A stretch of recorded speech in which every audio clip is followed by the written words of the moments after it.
अस्सलाम वालेकुम दोस्तों। गंदम मार्केट के हवाले नाल अज की तुहाडे नाल अपडेट शेयर करनी। मार्केट दे विच की सूरत हाल है। अज भी मार्केट गंदम मार्केट बेहतर रही है, रेट बेहतर रहे ने।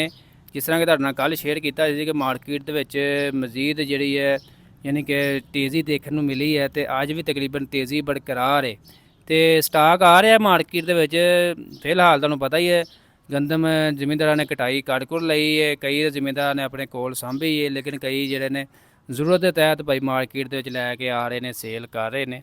ਫਿਲਹਾਲ ਜਿਹੜਾ ਪਹਿਲਾਂ ਨਵਾਂ ਸਿਸਟਮ ਚੱਲਿਆ ਕਿ ਬਹੁਤੀ ਮੰਦੀ ਰੇਟ ਬਹੁਤੇ ਤਕਰੀਬਨ 1800 1900 ਰੁਪਏ ਤੱਕ ਵੀ ਜ਼ਿਮੀਂਦਾਰਾਂ ਨੇ ਮਾਰਕੀਟ ਦੇ ਵਿੱਚ ਗੰਦਮ ਸੇਲ ਕੀਤੀ ਹੈ।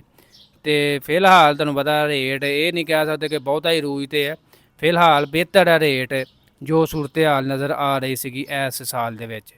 ਤੇ ਰੇਟ ਤਕਰੀਬਨ ਜਿਹੜਾ ਮਾਰਕੀਟ ਦੇ ਵਿੱਚ ਅਸੀਂ ਗੱਲ ਕਰ ਲੈਨੇ ਹਾਫਜ਼ਾਬਾਦ ਗੱਲਾ ਮੰਡੀ ਦੇ ਵਿੱਚ ਅੱਜ ਸਟਾਕ ਆ ਰਿਹਾ ਤੇ ਲੋਡ ਹੋ ਕੇ ਲੋਡਿੰਗ ਹੋ ਰਹੀ ਹੈ।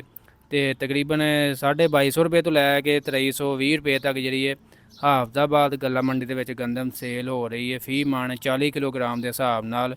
ਤੇ ਓਵਰਆਲ ਗੱਲ ਕਰੀਏ ਤੇ ਲਾਹੌਰ ਦੇ ਵਿੱਚ ਅੱਜ ਵੀ ਤਕਰੀਬਨ 2550 ਰੁਪਏ ਤੱਕ ਗੰਦਮ ਸੇਲ ਹੋਈ ਹੈ ਫੀ ਮਣ 40 ਕਿਲੋਗ੍ਰਾਮ ਦੇ ਹਿਸਾਬ ਨਾਲ। ਲਾਹੌਰ ਮਾਰਕੀਟ ਦੀ ਤੁਹਾਡੇ ਨਾਲ ਅਪਡੇਟ ਸ਼ੇਅਰ ਕੀਤੀ ਹੈ।